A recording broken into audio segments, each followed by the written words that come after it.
Senhor presidente e senhores senadores, desejo de início agradecer a Vossa Excelência a lembrança do meu aniversário ontem. Realmente foi um dia de muitas emoções para mim. Receber manifestações dos meus ilustres colegas senadores, funcionários e de meus amigos lá do meu estado de Mato Grosso do Sul. Conforme disse a Vossa Excelência, as minhas obrigações como as nossas exigiam a nossa presença no cumprimento do nosso dever. E fico muito feliz com isso, por ter cumprido o dever justamente numa data máxima para mim. Muito obrigado pelas expressões de Vossa Excelência. Mas, senhor presidente, senhoras e senhores senadores, cheguei a esta casa no dia 30 de janeiro deste ano. De imediato, elegi as principais bandeiras de meu mandato. 3 questões importantes de meu Estado que residualmente têm amplo reflexo em todo o Brasil, pois são assuntos de interesse nacional. O primeiro é a questão das terras indígenas. Na última segunda-feira, completaram 100 dias que o ministro Gilberto Carvalho esteve em Campo Grande e prometeu dar solução ao conflito que envolve os proprietários rurais da região do Buriti, em Sidrolândia. Ele disse na ocasião que em 45 dias tudo estaria resolvido. O tempo passou, pouco ou nada foi feito. Os representantes dos produtores rurais cansaram de esperar e deram até o dia 30 de novembro para que a União apresente uma solução concreta para a compra das terras em Mato Grosso do Sul. Caso contrário, abandonarão as negociações. Isto é grave. Não sei realmente quais serão as consequências dessa decisão, desse rompimento dos entendimentos entre proprietários rurais e o governo. Isso porque a promessa de adquirir as terras em litígio dos produtores pelo preço justo não está sendo cumprida. Qual a razão? Os governos federal e estadual não conseguem encontrar uma fórmula jurídica e economicamente viável para garantir o pagamento das terras ofertadas. O uso de TDAs não se mostra adequado, pois o governo do Estado não se dispõe a aceitar papéis cujo lastro sofreria defasagens ao longo do tempo. É compreensível a posição do governador André Plotinelli em recusar as TDAs, pois o Estado seria onerado financeiramente, tendo os contribuintes que pagarem indiretamente por um problema que pertence essencialmente ao governo federal. Não é justo que isso aconteça. Por isso, esse assunto continua a caminhar em termos preocupantes. A única conquista até o momento é que ambos os lados, indígenas e ruralistas, enxergaram finalmente que o diálogo e o entendimento são fatores inarredáveis para que se chegue a uma solução satisfatória. Até quando prevalecerá essa situação? O quadro está ficando cada vez mais tenso. Os índios continuam invadindo as fazendas. Depois que o ministro da Justiça esteve em Mato Grosso do Sul, em suposta missão pacificadora, mais de 11 propriedades foram invadidas. Ao todo, hoje, são 67 fazendas ocupadas por indígenas. Estamos vivendo à margem da lei, em clara desobediência ao judiciário. Recentemente, indígenas retiveram um desembargador e 2 servidores do judiciário numa manifestação em rodovia federal do Estado. Mato Grosso do Sul, senhor presidente, virou terra sem lei. Considero que estamos chegando ao limite. Estamos vivendo novamente o quadro da, entre aspas, crônica de mortes anunciadas, fecha aspas. Aviso às autoridades, depois do leite derramado, não adianta chorar nem reclamar. Esperamos, senhores senadores, que o governo federal entenda a urgência desse assunto. Como disse anteriormente o próprio ministro da Justiça, o senhor José Eduardo Cardoso, não é mais possível, expressões dele, empurrar esse problema com a barriga, fecha aspas. Mas, paradoxalmente, ao que disse Sua Excelência, o que é ele que está empurrando com a barriga a questão. Esperamos que o conflito não se esgarce mais uma vez. Não vejo que isso seja difícil. Está mais do que evidente a displicência e leniência do governo federal. Não há outra definição para o que está acontecendo. Está em pauta, porque em discussão nacional, a questão das demarcações de terras indígenas, haja vista a presença de comunidades oriundas de várias etnias provenientes de todo o Brasil, atualmente aqui em Brasília. A mim me parece ser uma tempestade em copo d'água, estimulada, como sempre, por ventos que nascem de uma ebulição ideológica e da participação de entidades que pensam erroneamente em resolver uma questão a que não se chegará a consenso, a não ser por uma definição de poder que realmente representa o sentimento da nacionalidade, que é, sem dúvida alguma, o Congresso Nacional. A questão indígena é multissecular em nosso país. Vem desde quando Pedro Álvares Cabral pisou nas areias marítimas da Bahia. O assunto ficou sempre a cargo do Poder Executivo, numa política de chutar para frente, para que outros decidissem, e tal como Pilatos, lavam as mãos. Agora, senhores senadores, o Congresso Nacional quer assumir a responsabilidade de dar uma definição a essa questão fundiária. Creio que fará por meio da apreciação da PEC 215/2000, realizando o mais amplo debate, dando-lhe o instrumento legal definitivo para afirmar a paz nos campos, com a garantia de segurança jurídica para os índios e não índios, que vivem e que dependem da terra. No meu entendimento, senhor presidente, senador Jorge Viana, se fizermos a hermenêutica exata do artigo 231 da Constituição Federal, os direitos dos índios, como organização social, costumes e línguas, crenças e tradições, já estão assegurados. Ao Judiciário cabe a exata interpretação desse tópico constitucional. Aliás, é o que a Alta Corte está prestes a fazer, por meio da análise dos embargos declaratórios ao acordo que definiu a questão da reserva Raposa Serra do Sol no estado de Vossa Excelência, senador Mozarildo Cavalcante. Senhor presidente, infelizmente no meu estado o quadro é de tensão permanente, porque parece não haver disposição para o entendimento. Ambos os lados estão radicalizando o processo, isso eu afirmo, infelizmente.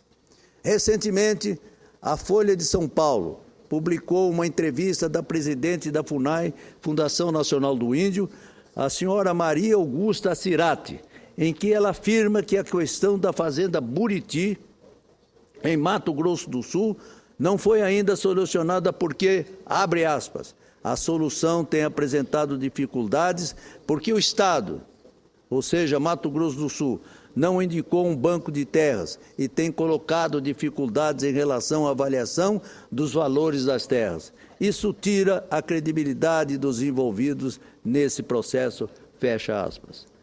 Essa assertiva, senhores senadores da FUNAI, não corresponde à realidade. Esse que o governo estadual tem colocado, e com presteja, afirmo, todos os instrumentos administrativos que possui, no sentido de bem encaminhar as questões que lhe cabem institucionalmente, para possibilitar ao governo federal a equação e a solução da questão fundiária indígena. Estamos acompanhando esse processo, não vamos titubear em usar esta tribuna para questionar e criticar a omissão do governo federal em relação à questão das terras indígenas e dos proprietários rurais, não somente de Mato Grosso do Sul, como de todo o país. Só a título de informação, senhor presidente, senador Jorge Viana, estive recentemente com o prefeito de Sidolândia, epicentro da crise, que me disse que o município já começa a sentir a paralisia da produção em decorrência da insegurança jurídica na região. Os 15 mil hectares atualmente em litígio estão com suas atividades paradas. Isso é grave, é muito grave, mas quem se importa com a população que lá vive? O governo federal está indiferente ao impacto negativo no cotidiano dos cidadãos. Tudo isso é lamentável. Desejo acrescentar, senhor presidente, que Sidrolândia é um dos maiores municípios produtores de grãos, soja e milho do centro-oeste brasileiro. Daí a gravidade da manifestação do senhor prefeito de Sidrolândia. Mas, senhor presidente, quero falar agora do Pantanal. Repito, quero falar agora do Pantanal, mais especificamente dos trabalhos encaminhados para salvar o rio Taquari. Considero esse um dos mais graves problemas ambientais do país. Pelo esforço da bancada federal do meu estado nesta casa, que tem trabalhado de maneira extremamente harmônica em defesa dos interesses da região e do país, temos hoje a esperança de que a salvação do rio Taquari é uma questão de tempo. Estamos trabalhando para viabilizar recursos para começar no ano que vem a dragagem do leito do rio Taquari. Trata-se de uma obra de grande envergadura. Realizamos audiência pública com a Embrapa Pantanal, convidando a doutora Emico Rezende, chefe-geral do órgão em Corumbá, desencadeando um processo histórico que resultou na inserção de recursos na LDO, para garantir definitivamente o início dos trabalhos. Fico feliz em ter articulado esse processo juntamente com os eminentes senadores de meu estado, Vladimir Moca e Delcídio Amaral. Ambos corresponderam às expectativas do povo do meu estado. Finalmente, senhoras e senhores senadores, quero prestar conta da luta que vem empreendendo sobre a implantação de uma separadora de gás em território sul-mato-grossense. Com os subsídios fornecidos pelo empresário Ezes Aran, podemos realizar uma audiência pública com a participação da Petrobras e ter garantias do Ministério de Minas e Energia, o ministro de Minas e Energia, o senhor Edson Lobão, para reestudar o assunto nos próximos meses e dar-lhe uma palavra definitiva. Esse é um investimento fundamental para o meu estado. Temos que aproveitar as riquezas que o país está queimando inutilmente no transporte do gás boliviano. Existem mais de 100 subprodutos que poderiam ser aproveitados com uma separadora de gás em meu estado, a exemplo de outras 47 existentes no país. O principal subproduto seria o gás de cozinha, o chamado GLP. Outro seria a amônia, que ganharia em economia de escala com a instalação de uma indústria de fertilizantes que atualmente está sendo realizada na região de Três Lagoas, justamente pela Petrobras. Acredito que os trabalhos que nós, da bancada de Mato Grosso do Sul, nesta casa, estamos realizando nesses 3 eixos, a questão indígena, a recuperação do rio Taquari e a implantação de uma separadora de gás em Mato Grosso do Sul, são fundamentais para garantir uma nova configuração social e econômica para o centro-oeste brasileiro. Meu papel aqui, senhor presidente, é o de levantar questões relevantes para o desenvolvimento brasileiro. Acredito que vocalizar polêmicas e apresentar propostas são trabalhos importantes que nós, da oposição, podemos fazer para ajudar o Brasil e os brasileiros. Estamos aqui numa missão construtiva e patriótica. Queremos melhor para o nosso povo. Acreditamos no diálogo e nas vozes das ruas. Queremos avançar. Queremos que o Brasil tenha rumo.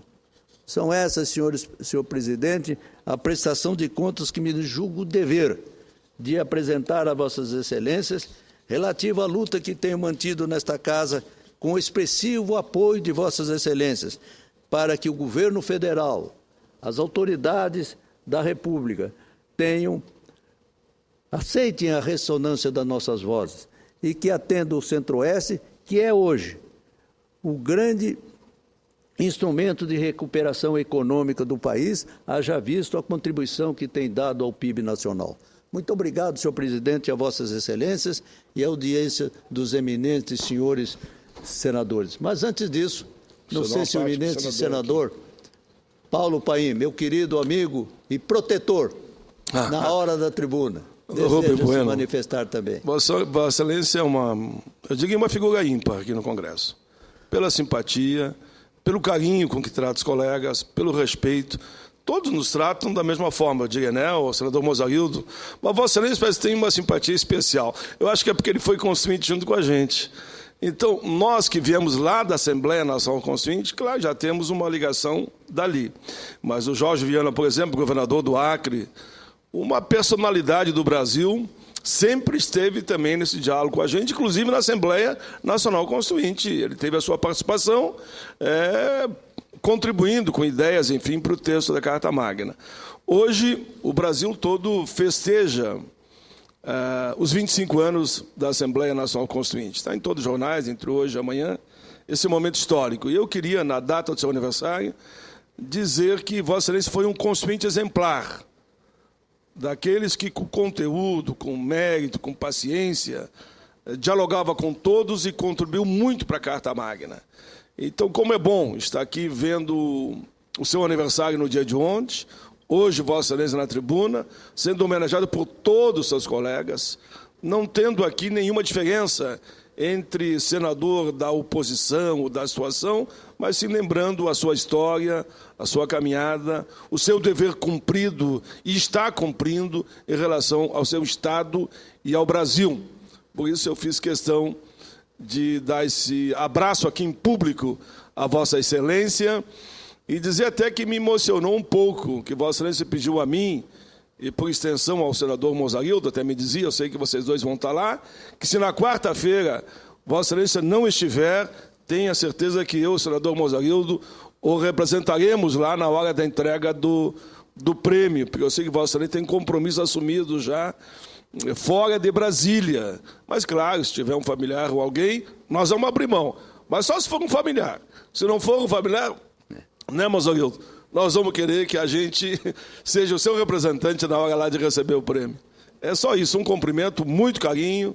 Vossa Excelência é um grande homem público. É aquilo que eu gosto de dizer, é um homem do bem. Quando eu estou ao lado de um homem, de uma mulher do bem, o resto não me interessa. Um abraço. E Vossa Excelência, claro, permita, porque eu não quero que fique nenhuma dúvida, que Vossa Excelência está de aniversário e nós fizemos essa pequena homenagem a Vossa Excelência, que eu sei que eu estou aqui falando também na mesma linha com o senador Jorge Viana e também do Mozarildo e de todos os senadores da Casa. Alegria, como a gente diz sempre, que bom saber que no mundo existem pessoas iguais a você.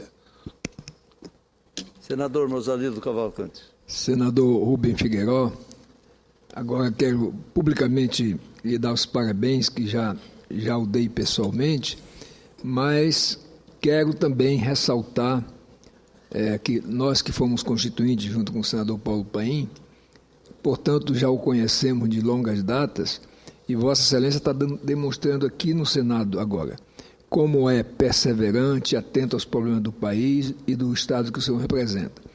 E o senhor citou aí a questão da Raposa Serra do Sol.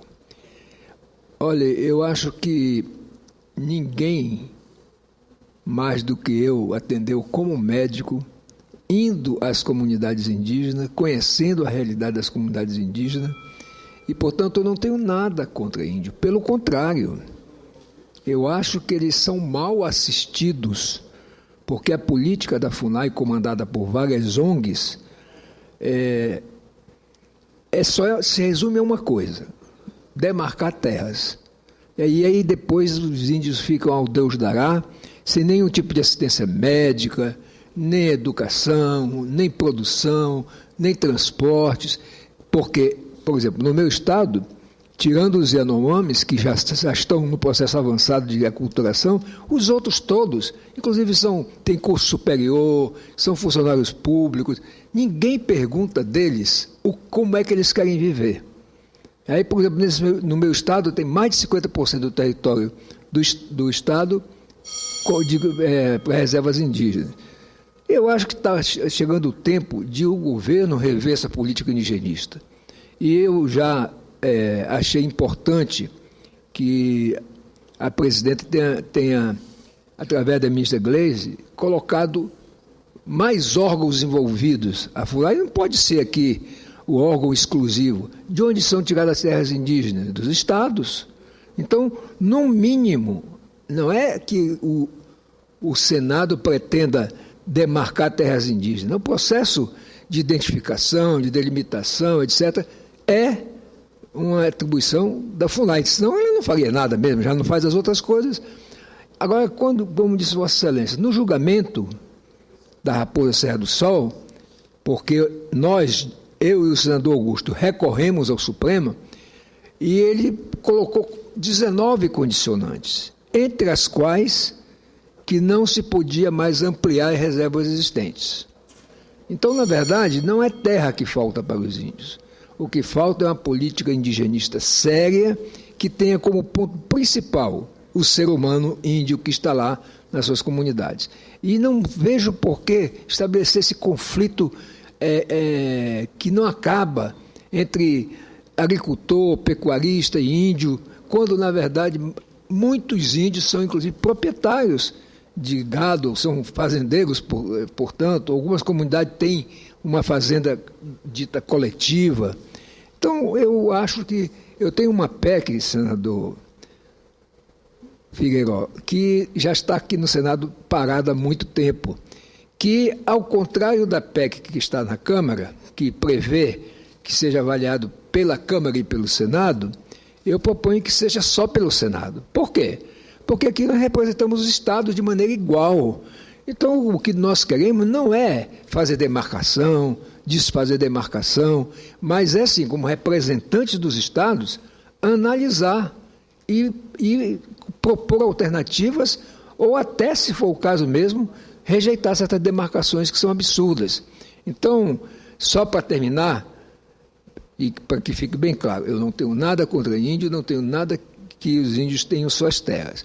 Mas, como médico, portanto, pelo meu viés humanitário, eu não vejo como os índios viverem somente tendo terra. Para ter uma ideia, a população brasileira, apenas 0,3% da população é indígena.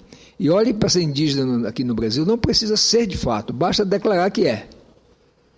Então, na verdade, o que falta é isso: seriedade na condução da política indigenista, dar condições a eles, igual a que dá aos não-índios que moram, por exemplo, nos bairros pobres, nos lugarejos pobres, a mesma devia ser dada ao índio. Inclusive, ainda é grande entre eles a mortalidade materna e infantil.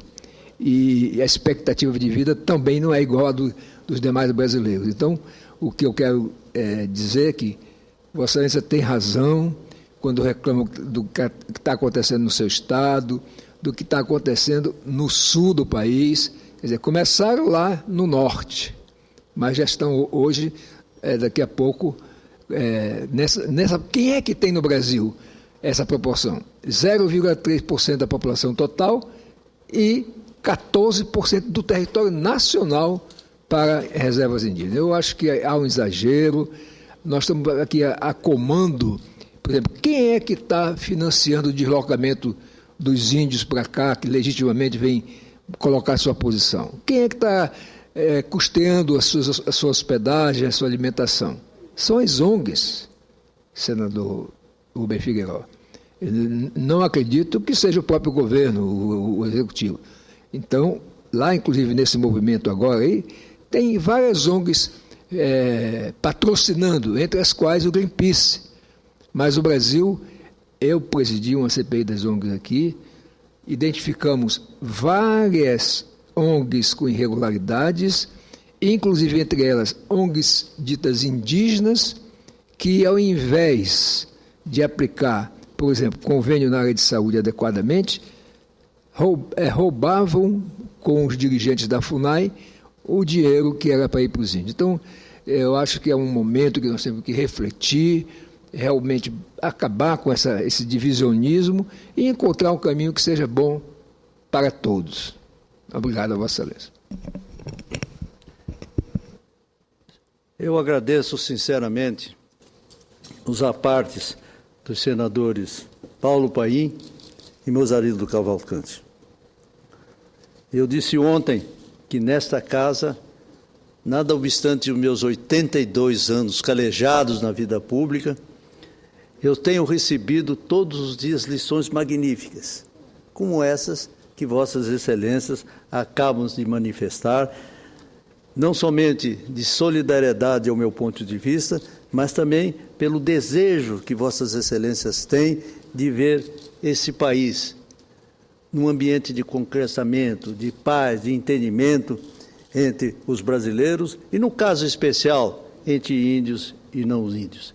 E eu também quero agradecer ao senador Paulo Paim pela disposição que ele tem, e Vossa Excelência também, de representar-me no próximo dia 9, em solenidade na Câmara dos Deputados, quando nós seremos agraciados com uma medalha como constituintes da Carta Magna, a Carta Cidadã, lembrando Ulisses Guimarães. Será uma honra imensa para mim.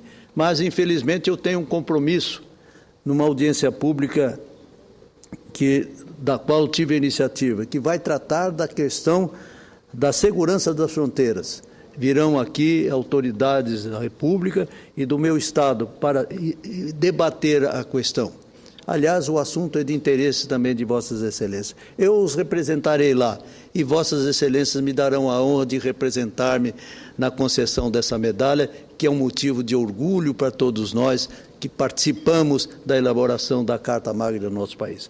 Muito obrigado às expressões de Vossas Excelências e a excelente contribuição que deram ao meu pronunciamento.